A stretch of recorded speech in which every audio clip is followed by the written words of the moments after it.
Good evening, everybody. Thank you for joining and for this evening to learn about what is a DAF. DAF standing for Donor Advised Funds. We're going to have a very educational evening, and I believe that you're going to find that every council will find this beneficial, and some of you might even find it beneficial for your individual selves. So again, thank you for being here. Please make sure to stay on for the entire call. We've got a very brief survey at the end that will be able to account for your council's attendance and so forth. So make sure to fill out that survey, and that way we can make sure your council is attended. And I know we got some councils that are doing some watch parties, and got some people live and in person watching this. So thank you for organizing that. I will say I do apologize for getting the information out pretty late. We had some compliance marketing things we had to work through. So we've made it to this point. We are recording it. I'm not promising that it'll get released, but I'm going to try to get it released. We got to run that through compliance and so forth to make sure we're keeping everything on top of things. So I would like to, I'm going to share my screen again, and I would like to start by invoking our founder, Blessed Michael McGivney, to join us and be with us as always. And if you would join me in prayer in the name of the Father and Son, Holy Spirit. God, our Father, protector of the poor, defender of the widow and orphan, you called your priest, Blessed Michael McGivney, to be an apostle of Christian family life and to lead the young to generous service of their neighbor through the example of his life and virtue. May we follow your Son, Jesus Christ, more closely, fulfilling his commandment of charity and building up his body, which is the church. Let the inspiration of your servant prompt us to greater confidence in your love, so that we may continue his work of caring for the needy and the outcast. We humbly ask that you glorify Blessed Michael McGivney on earth according to the design of your holy will, through his intercession, and grant the favor I now present. Through Christ our Lord. Amen. I think this is a very special day. I chose to do this event on September 5th, which happens to be the death of Mother Teresa, and the UN. What a great homage to Mother Teresa that the UN actually named this International Charity Giving Day, right? And so I found it fitting here today. We'd be talking about a donor advised fund and how our councils can utilize that to provide greater giving to your communities. And again, an introduction. My name is Chris Stark. I'm the general agent. I also serve as an investment advisor representative, and which allows me to work with our members through our investment programs, and to be able to speak about our donor advised fund. So let's begin. All right, so what is a donor advised fund? Okay, and a donor advised fund is available for your councils, and if we happen to have somebody from outside the state, my state council doesn't have a 501(c) set up. What is it? It's a charity vehicle backed and administered by the public charity, which is Knights of Columbus Charitable Fund, which is solely owned by Knights of Columbus, which allows donors to make irrevocable charitable contributions and potentially income tax benefit and tax deduction. And then the council, think about it like in an essence that this is a fund that people outside of our council or some of our members maybe want to be charitable to our councils, that can make tax deductible donations into this account. It kind of allows the council to be a 501(c) because if you were aware that councils aren't allowed to be 501(c)s, largely because they're they're smaller entities than to the big 501(c), which is Knights of Columbus. So you can't have a 501(c) within a 501(c). And so this allows the council to have a 501(c) vehicle to be able to take tax deductible donations. Okay. That think about how your charitable arm would change if it wasn't just doing the things that all our councils do just to fundraise. Now you could have a QR code, a website where you could market and share with other people to ask them to participate with our organization, with your council. How many people are sitting in the pews that would make a tax deductible donation to your council? How many members would make a tax deductible donation to your council if you had a vehicle like that? Okay. The assets are also managed when the donations come, they're managed by KCC, Knights of Columbus Asset Advisors, and the council gets to choose the investment strategy, and there's no tax consequences on that growth. And I want to pause here for a moment. I want to invite you to make sure if you got a question as they come up, please find the Q&A box and please put it in there. We'll answer some questions at the end. Okay. So if you have any questions along the way, go ahead and type them in that Q&A box so that we may not forget those and so forth. So the money will be invested with the Knights of Columbus, Catholically invested, meaning we're not going to invest those funds in anything that violates our morals and teachings as Catholics, in the same manner that the Knights of Columbus has managed funds for over 140 years. It's the way they manage the 29 billion. So we're not going to violate.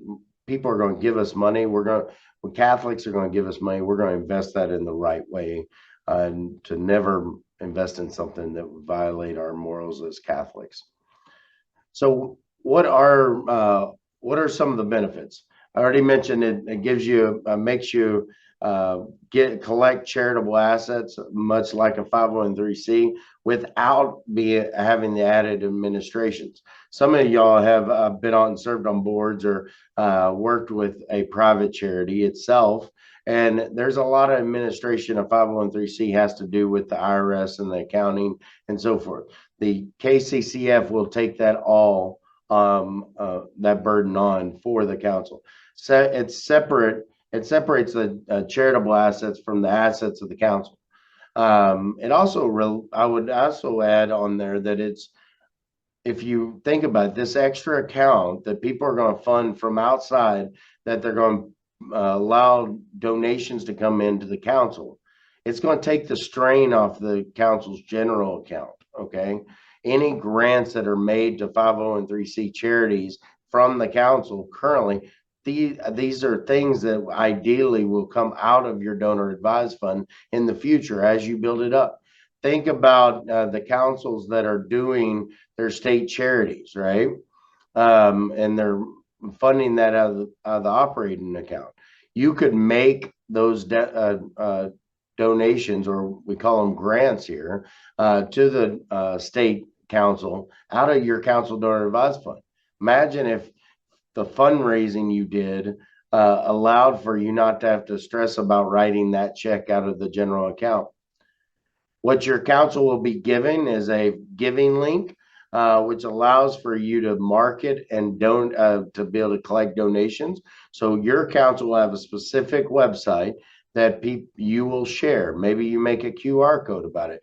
Maybe you're going to put it into the bulletin. Maybe you're going to advertise it in your council newsletter. Maybe your parish has a newsletter where people can donate that way. Basically, if I'm a council and I'm in leadership in a council, I'm going to share this thing everywhere. If I'm doing an event, I will have a QR code. And I would have all our members telling people, make donations to the council. And all those donations will be handled by Knights of Columbus Charitable Fund to be able to get an acknowledgement letter from KCCF acknowledging their tax deductible donation, right? And you'll also have peace of mind that all these donations and the grants are going to be ensuring that they're supporting charities that are in line with our Catholic faith. You're not go. We're going to not only screen the investments, but we're also screening the charitable contributions, right?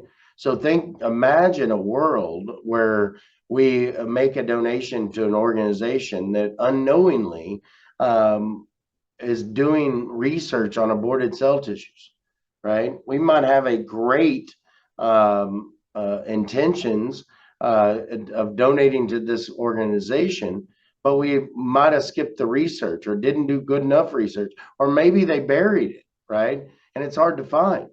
Well, we have thousands of charities that are already screened, right? And it's important to understand when I'm talking about screening, it doesn't mean that we can't give to non-Catholic entities. And I'm making this up, but just because I don't know what's currently on the good list or the naughty list or whatever. But I mean, people are giving to American Red Cross and assuming they're not on the naughty list, if you will. But and they can give to anybody that meets the Catholic morals and beliefs, and it passes that test.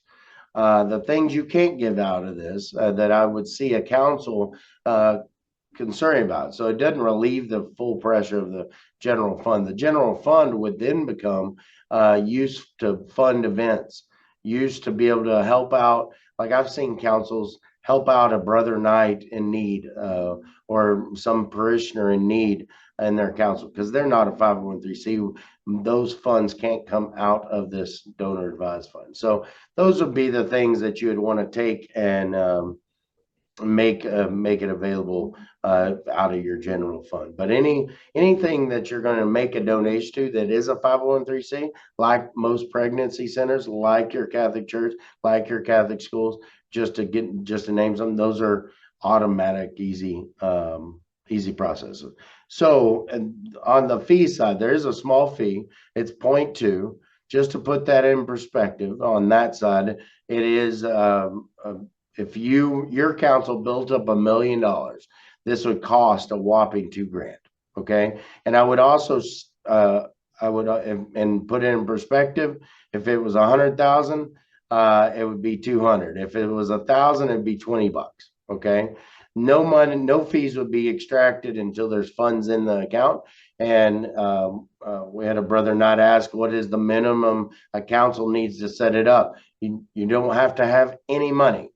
I'm about to show you the process of opening an account. You can your leadership can open it in 5 minutes after we're done here today, and you have the link, and your now job is to go out and market it. Okay, no fees would be retracted from your account until you had money in it. Okay, so the fee is extremely minimal, and I would also kind of challenge everybody to think outside the box here. Essentially, we're getting money that is not our money. Okay, the money that is donated by people wanting to help let the Knights of Columbus give money away, right? People, that money isn't ours. It's an irrevocable contribution. We can't pull that money out, right? So essentially, it's not our money, right? The council just gets the privilege of being able to give it away, right?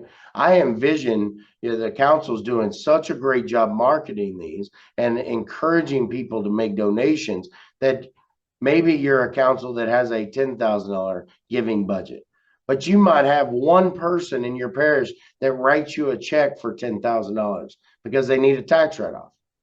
And guess what? Overnight, your council just doubled their charitable giving. Imagine that, guys. Maybe you're a council that's doing 50,000 or $100,000 annual giving. How fast could we double that? Just by soliciting tax deductible donations. Imagine your golf tournament that you're trying to solicit a $5,000 donor, and they can't write that 5,000 off. But if that business could write off that 5,000, they would probably pull the trigger a little bit easier. Okay. So think about that for all your events. Your big donations could come into your donor advised fund. And like your general teams in the golf tournament scenario would still be there to fund the event. And because we all know it's the sponsorships that are the thing that actually makes your profit. And it's the ticket price that actually pays your bill, right? So I will say with this fee, that is to have no management, to have not have an investment advisor representative like myself be your partner in helping to guide you along the way. If you wanted to add an IR's service on there, it would add another 0.25% fee. So the total fee, if you had my assistance or one of my investment advisor representatives assistants, it'd be a total fee of 0.45. Okay. And I see questions coming in. We will 100% get to those. Thank you for that question. And all right, so how do we open the account? It's very, very simple. Everybody should get out their pen, type in their phone, put in their notes, write down this website. Very simple. knightscharitable.org. Very, very simple. Go to the, I'm going to challenge you not to go to it right now. Follow along with me. Anybody, when you fill out the survey, you'll have an opportunity to say, provide me more information, and we can rehash this. But that is the main thing I want you to get out of this, is that it's simple. Okay. There is no minimum contribution for the charitable fund. The minimum fee is 0.2. And the minimum grant, meaning the minimum donation out of the account, is $25. Okay. So I'm going to venture almost every council is going to donate more than $25 to any given charity. But it can be as small as $25. And then KCCF is going to handle the account. It's very simple. You put your council name in there, you put your council number. Primary role is usually going to be the Grand Knight or the treasurer. You put their name in. You're going to add both the Grand Knight and treasurer to this account. You can add more people like the trustees if you'd like. So let your council be the guide on that. So very, very simple. Once you have the account set up, it'll look like this. Okay. So, and it allows for the contributions. Contributions are money going in. So every monthly meeting, maybe you're going to pull up this account to see if any new contributions came in. And the grant history is, what are you giving to? Once you have it on there, let's say most councils give to the same things over and over and over. You can go back and just click on a link of your past history and see it. Okay. So, and there's additional link on there that's forms and resources, which we'll cover here in just a second. But they'll tell you the account balance. And understand, guys, this money is there. I'm going to restate that. It's irrevocable, right? So again, the money's not technically ours, right? So the money is going to be invested. It will, the council will have the ability to choose the investment mix. It'll be a conservative, moderate, aggressive. There's two schools of thought, and it's completely up to the council leadership to make that decision, right? But you could maybe say, I want to preserve those funds. And so maybe we want to have those invested very conservatively. But you may want to say, well, why not just go for the biggest gain and have it invested in a highly growth fund, right? And that way we can take advantage of the full breadth of the market, if you will, right? Because that way you might be able to give away money that is the growth of those donations. And another way to think about this, guys, think long term. Imagine, and I'm just making up numbers here, but imagine a world where you're sitting here and the council's built up an account of $1 million, right? Maybe as a council, you're deciding at that point to just donate and grant out the gains each year. Imagine if your council just had the ability to donate 50 grand, let's say it gained 5% that year, you get to give away 50 grand that you didn't have to do a fish fry for. You didn't have to do the burrito sales or pancake dinner or whatever your council's doing in their great work. So imagine it, you could look at it in an endowment sort of way, right? So the council will have the complete ability to give all of it or a percentage of it any given year, right? That's completely up to the council and so forth. And you'll notice the charities and giving tab right there. We even give you some recommendations of a variety of different approved charities that are out there that maybe we didn't know about, you know, to give the council a look at something beyond. So how do people contribute? This is from the donor's perspective, okay? So if I wanted to donate to my council 759's donor advised fund, this is what I would click on the council's link, and this is what it would look like. I would put in the amount. I could make it a recurring. So maybe I want to give $50 a month, right? Or I could just make a one-time $600 contribution or whatever, right? And then it's just name, number, address, and zip. Very, very simple. And there's other ways to give. Maybe they can't give with an online check, or they don't want to give with a credit card or a debit card. Okay. Maybe they want to give a physical donation. Okay. We have in that form section, we have a donation agreement that will be required to be sent in with that check. Okay. And this is for KCCF record keeping. And this also allows for us to give them a donation receipt for their donation so that they may be able to provide for their CPA to be able to report their taxes and so forth. Okay. And that form would look something like this. Okay. And it is a fillable PDF. I'm speculative right this moment, but I would believe there's probably a paper. You can turn it into a paper as well. Okay. All right. So what I'm going to do, I'm going to leave these disclosures up to satisfy our forensic compliance for a moment while I address some of the questions. Okay. All right. Can donors not pick where the funds go?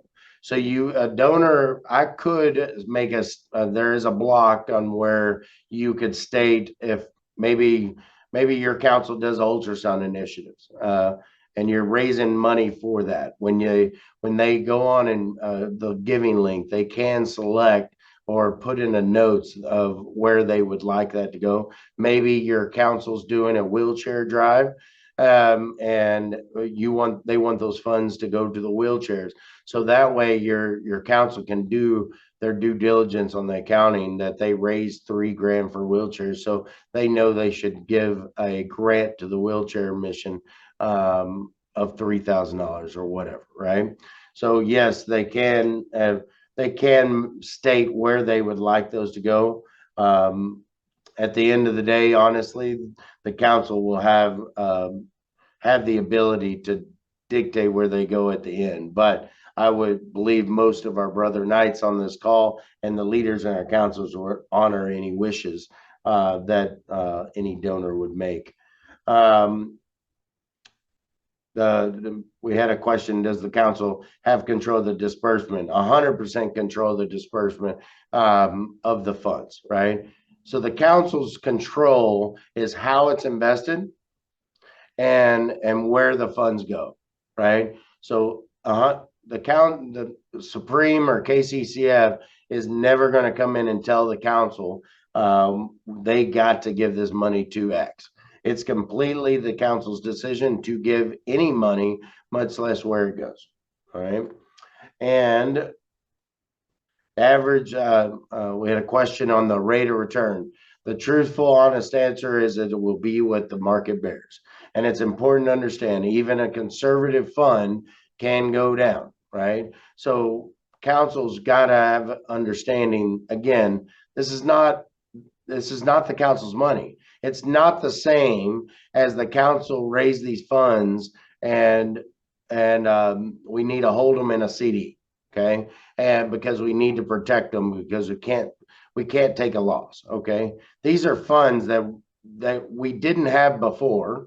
These are also funds that we don't have any control of except for choosing the investment mix and choosing where it goes.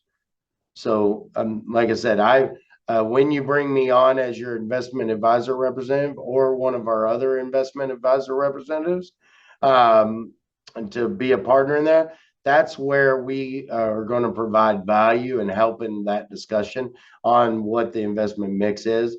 I will tell you an answer to that is we do have prospectuses and we do have situations where we can share with you past performance, and it's probably always good to have that disclaimer that past performance is not indicative of future gains and losses. So we do have that, but it's not something.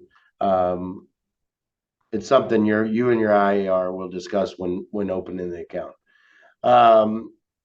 Level of transparency on the grant history. If I understand that correctly, the grant history of the council is going to be on the portal that the leadership of the council will have access to.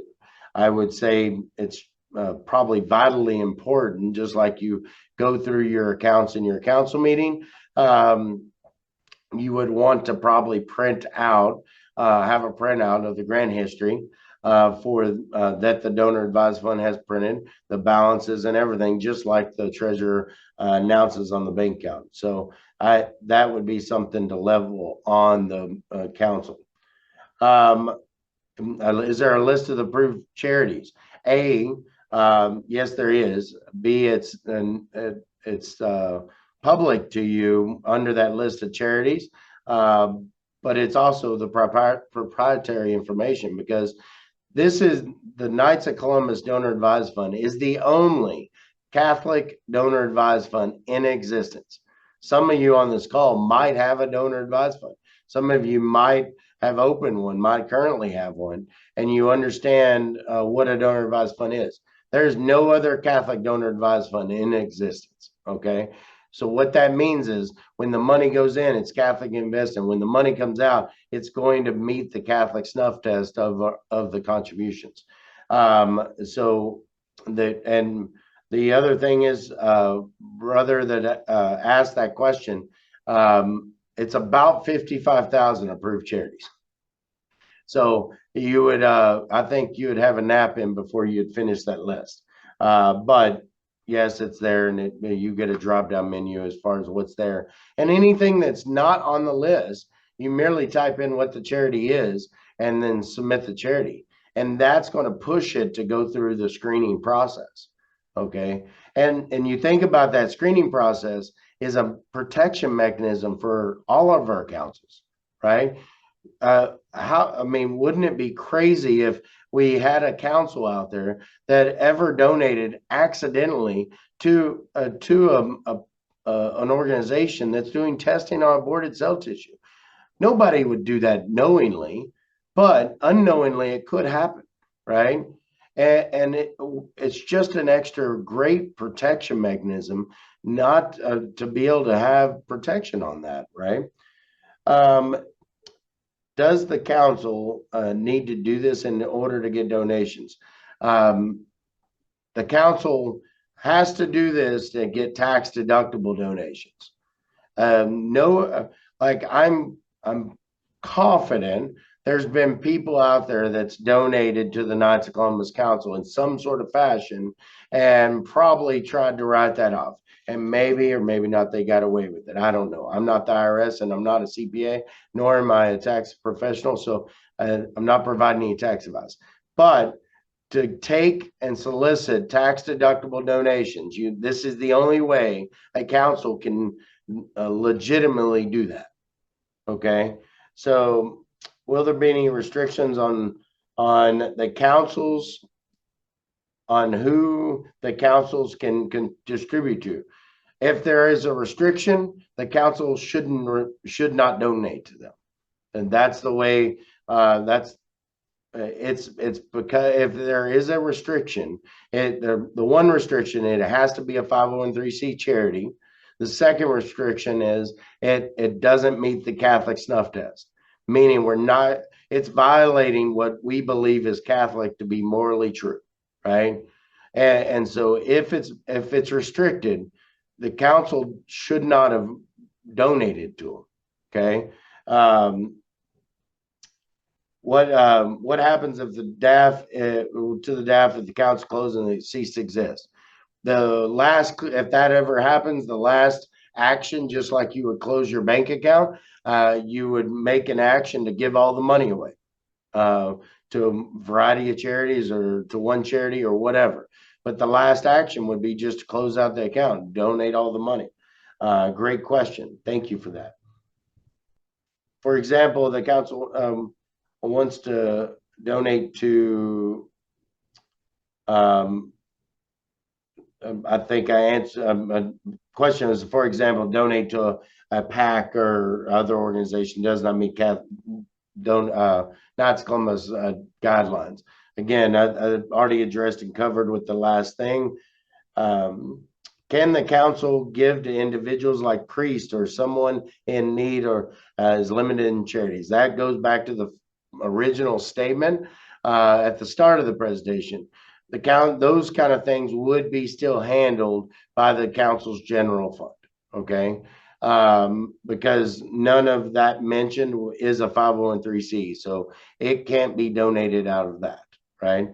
But Texas State Charities, like I said, any pregnancy, any church, any school, Catholic school, etc.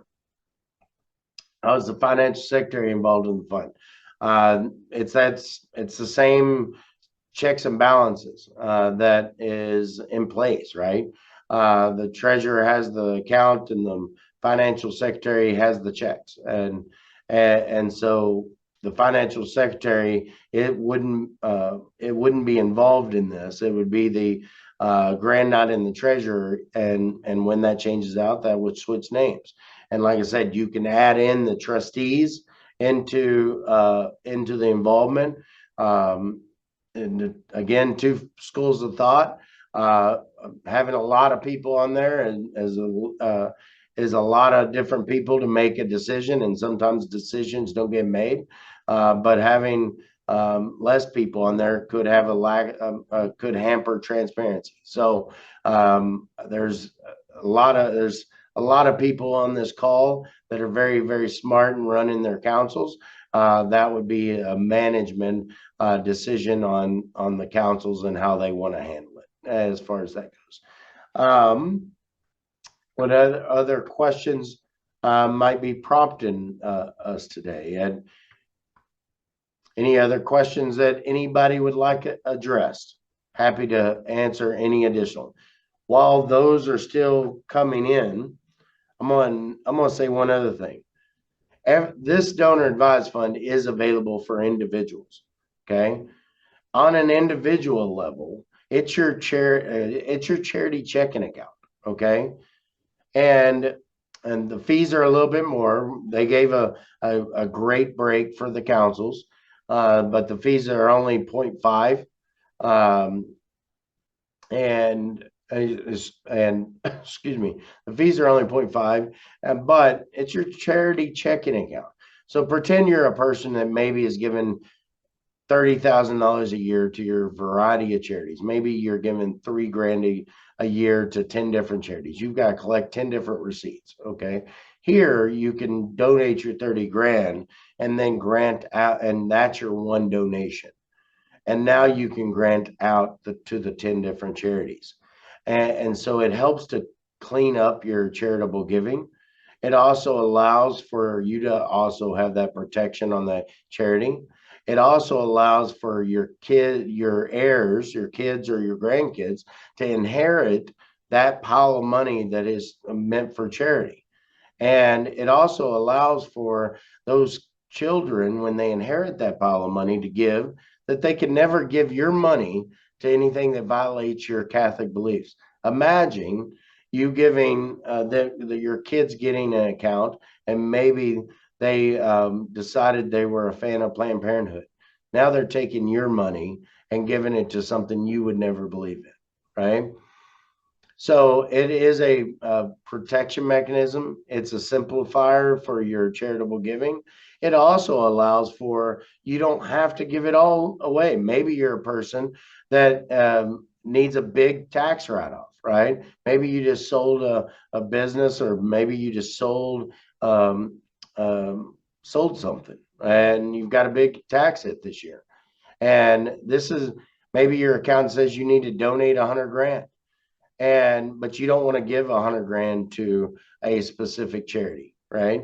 So you could donate the 100 grand, and maybe you give 10,000 this year, maybe 10,000 the next, and 10,000 for the next 8 years, 8 to 10 years. You have that ability with this tool, and it can just sit there down the road.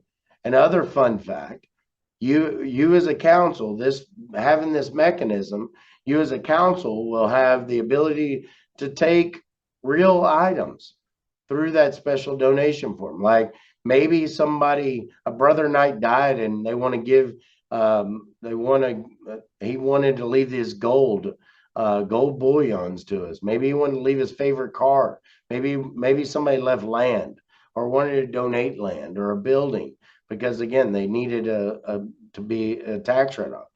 We can take those things, and there's extra processes, obviously. If ever a situation arose to that nature, we would work with our friends up in New Haven at KCCF to be able to have those functions, right? But you can.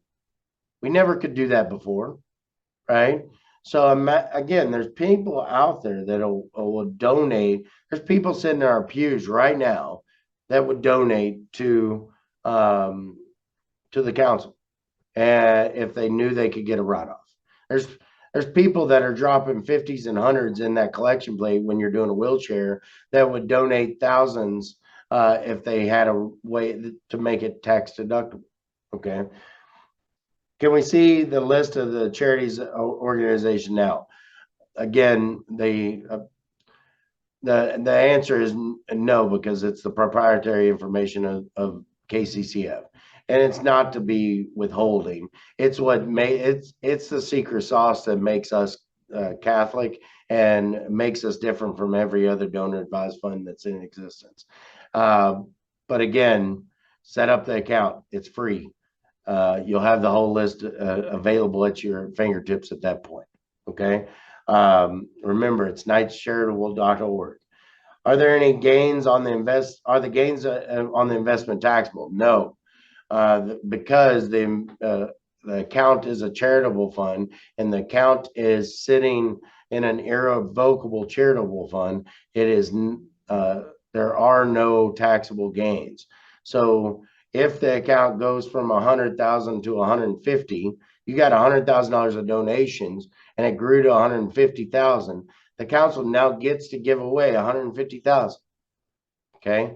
So great question. And thank you for the question. Guys, this is one of the most powerful giving tools the council can get involved in. You have no risk. Sign up. It's free. Every council out there should sign up. And then the question that everybody should be asking themselves: how can we best market this? How many different places can we put it in the parish hall? Can we put it in the Knights Hall? Can you put it in put the link and QR code everywhere you humanly possibly interact with people, and then drive people to make donations? Okay. and it's adding to what you're doing. It's not taking away. It's not the council taking their assets that they currently have and putting into it. It's them. It's completely extra money that we don't tap right now. Okay, and if we are tapping it, this is making it the right way, a legit way to do it, and a convenient way. Imagine you're just sending text messages with this link. Imagine you're texting or putting it on Facebook in your Facebook group. Imagine you're doing it at every event. So it could fundamentally change how you fundraise as a council long term. Initially, you got to get it out. And so there is no risk in trying. We are a whopping 40 minutes in, 41 minutes in. And those that know me know I usually go long. So I'm actually going early. So I'm going to put up on the screen the survey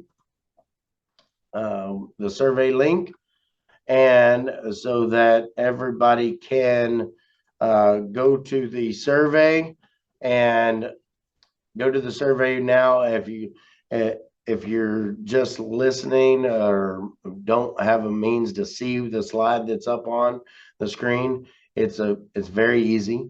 It's tinyurl.com/FBN DAF survey. And if you click that, it'll take you 5 minutes to fill out that survey, ask more questions, and I'll leave it up and I'll continue asking questions as they come. And could the council dictate what the funds are to be used for? Example, donating to the schools, specifically new gym and playground. Yes, 100%. Same thing in your grants.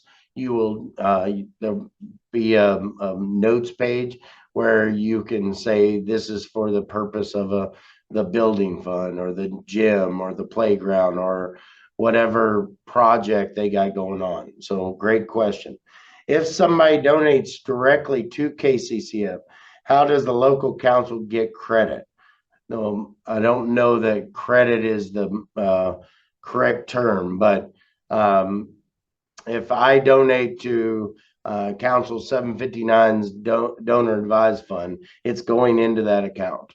And if you're talking about the credit for state charities, it's when you make your grant to Texas State Charities that your council would get credit for that for paying your state charities.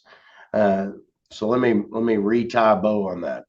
So let's pretend a council state charities is $1,000 a year. Okay. If a donor wanted to make a $1,000 donation to the council's donor advised fund, the council could then turn around and grant to Texas State Charities, and the state charities would give you credit for paying your state charities that way. I think that answered your question, brother. I'm getting told the survey link is not working. If the survey link is not working, I will email the survey link out to everybody that is in attendance here just after this presentation.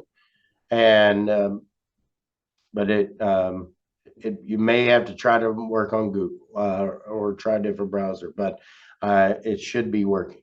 And I can tell you in one moment if I've got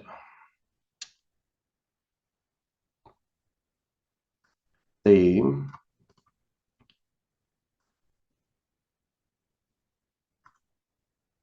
got people coming in with their surveys. The survey link is working because I'm seeing people come in at the moment. And yep. What is the investment mix for the so it is a diversified plan. There's 9 different funds, mix of bonds, a mix of a long short fund. There's 6 equity funds. There's a real estate fund. So it's a very well diverse platform. that the funds would be mixed into. So the idea is let's spread the nest egg across a lot of different entities and bonds and real estate to make sure that we have a very well diverse portfolio. And if you're if you're going online to knightcharitable.org and opening an account, and if you select, I think there's a box for you to select that you want to have an investment advisor representative. If there happens to not be, email me.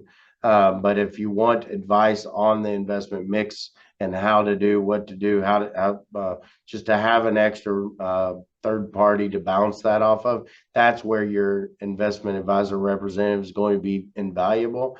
But if we're not going to add that investment advisor representative on there, I mean, that would be something the council would just decide on. But it is a very diverse portfolio. So any additional questions that would be out there, happy to answer them. And again, I want to thank you for getting on here, taking the time. As I mentioned, it is recorded. Don't expect the recording to be out very fast, but I'm going to try to get it. I'm going to try to make it available because there might be a council on here where the Grand Knight's on here, but he wants to share this with his officer team or whatever, so y'all can discuss and vote on it, etc. So I am going to try to make that available, and as well, if there's some DDs on here that they're like, man, I need to get this to I wish all my council were on here. So that way y'all can share that accordingly. So again, I would like to thank you. We'll leave this up for about another 5 minutes, and if additional questions come up, I would say ask your questions on the survey from this point forward, and then I will address those one-on-one with anybody. If you have particular questions, I would tell you, give you my email. It's very easy. It's Chris Stark at kofc.org. And if you have any questions, please feel free to reach out. And I always say that if you can't find me on the web, you're not trying. We got our website, our Facebook, and all the social media, LinkedIn, etc. And that email and my contact information is everywhere. So, and guys, it's an immense pleasure to serve you as your general agent. It's my pleasure to bring you this program. We will have multiple FBN opportunities through the year. The next one is already scheduled for September 28th at 7 p.m. We're going to talk about, we're going to have a special guest, our VP of one of our VP of evangelization from Supreme, Damian O'Connor, is going to come share what the Knights of Columbus is doing for the Eucharistic revival, and discuss all that the Knights of Columbus are doing and how our brother Knights can get involved in that, how they can attend with a discount and so forth. So mark your calendars and share with your councils. September 28th at 7 p.m. Marketing will start to come shortly, probably this week, worst case next week, to start promoting that. And that'll be a very exciting event. All right, guys. God bless. We got a lot of surveys. I look forward to reading them and answer your questions. Father McGivney, pray for us, and God bless you, and hope God keeps you and your family safe, and guys, share the great news of the Knights of Columbus and bring more men into the Knights of Columbus to join us. God bless you and your families.